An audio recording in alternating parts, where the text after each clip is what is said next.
Coach, people are interested in knowing how this game came about, sort of a different matchup.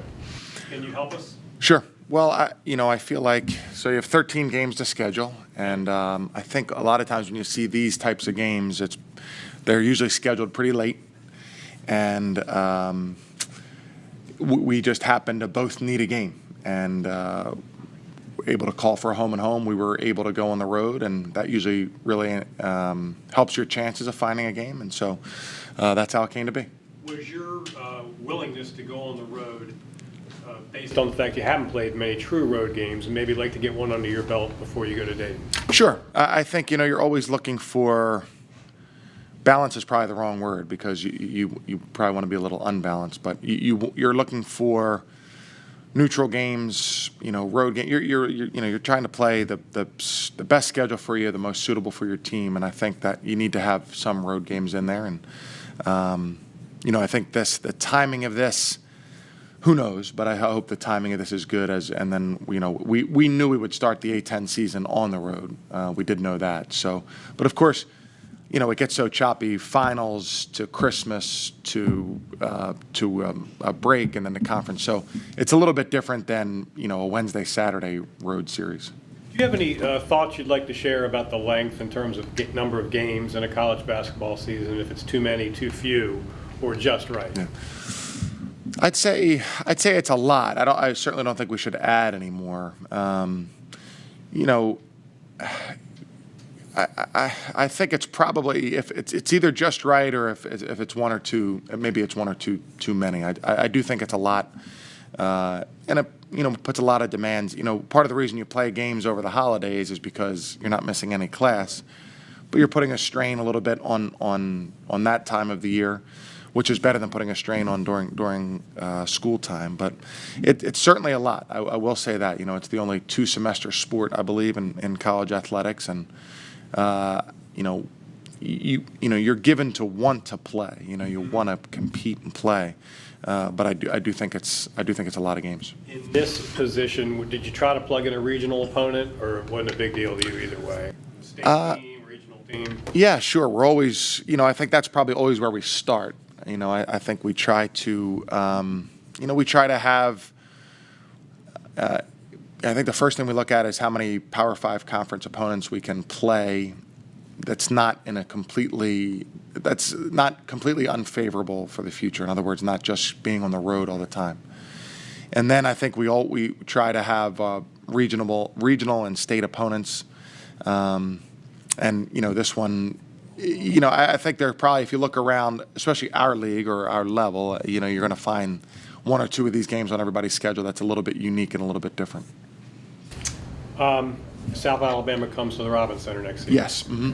And that's the end of it, presumably. Yes. Mm-hmm. Housekeeping questions. Everybody's back. Everybody's ready to roll. You're healthy. Mm-hmm. Nobody's sprained an ankle. Thomas Rabinskis is having trouble again. He's had a very difficult time, and his ankle's bothering him, so he's having an MRI today. And speaking of that, I'm sure a lot of people are interested in knowing how Nick's surgery went and how he's doing. Nick had a great surgery. It took a little bit longer because his bones are so dense. I think we probably knew that. That's good. Yeah. And but actually, incredibly well. So he's doing well, rehabbing, or you rehab the next day and start your rehab the following day. So yeah, he's doing very, very well. Do you have any idea when he returns to basketball activity? Yeah, I would probably say June or July. I would think would be the target date. So, opponent aside, what was different between Old Dominion and High Point for you? I mean, what kind of went through your mind after Old Dominion that sprung you into the type of game you had against High Point? After the Old Dominion game, coaches talked to me a little bit, kind of just sat me down and said, you have a big impact no matter what you're doing. Like, even if you're scoring or not, you still have a big impact on this team. And so going in the game, I just thought early on, I think I set a tone passing the ball first and just showing that they were right. I don't have to always score for me to have an impact. And then I think it just carried on and allowed me to play pretty well. Did that take a lot for you to understand that they were right? A little bit. just kind of getting to talk to the different coaches about what they saw. Coach Jones was talking to me about the different play calls that I called, and I didn't even recognize that. And so it's just different stuff that you see. When you have that number of steals, is there a mindset, a mentality, kind of like, you know, an offensive guy gets hot with a shot, do you kind of get hot with steals? What happens? I don't think so. Honestly, I didn't know I had 7. I know you have a fair amount. You feel like you have a fair amount. But usually when I get a steal, it kind of leads to a transition bucket or something in transition most of the time. And so in the high point game, I think I had a steal early, and it got me a layup, and I hadn't had a point at the time. So it was kind of like, okay, this is getting me rolling. So it still went back to scoring. A little bit. Yeah.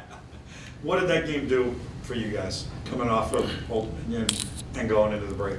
I think it was a pretty good booster for break. Obviously, going into Christmas break, you want to have a win under your belt. So it definitely helped us. But confidence-wise, I think we're in a good position. I think guys made shots against High Point, which definitely gave us a little momentum. What do you know about this team, about South Alabama? How much at this point? And I mean, you haven't had many true road games. This is, I think, this is my first road game as far as being at a school. And so I would say to everybody, we've talked about it, it's going to be different. It's a different environment. But we're excited.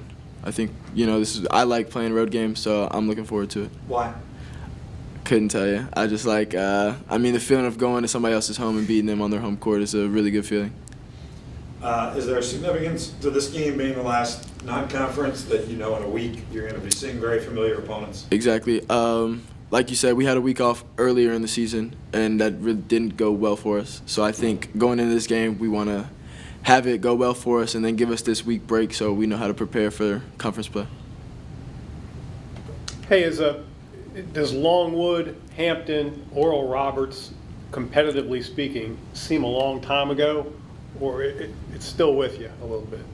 I think it seems a long time ago. Obviously, we kind of say people say they look forward to the next game, like you got to move on, but I really think that's what this team is doing. I think we're just moving on to the next game, and right now we're just worried about South Alabama. As you turn the corner toward league play, why would you be optimistic? What are the bases of your optimism moving forward? We've gotten better each game, even if you haven't saw it, or even if it's not very noticeable to the just the public eye. I think we've gotten a lot better. Our defense is pretty good, and I don't think. I mean, obviously there's good teams in the conference, but I don't think, like last year you had Rhode Island, who was clearly running tables, and I don't think this year we really have a true team who's running tables. So if you were to assess non-conference so far, how would you assess it? I would say it's not as bad as the record shows. I think. Personally, how I look at it is Wyoming, I was hurt. I know you don't make excuses for things, but Wyoming, I was hurt. Hampton, I was hurt. Georgetown, I was hurt. And I think those are 3 very winnable games for us. Obviously, you can't look past it is a loss, and then obviously we lost to Longwood and Oral Roberts as well. But I think those are definitely games that we could have won. New Year's resolution? Trying to win conference.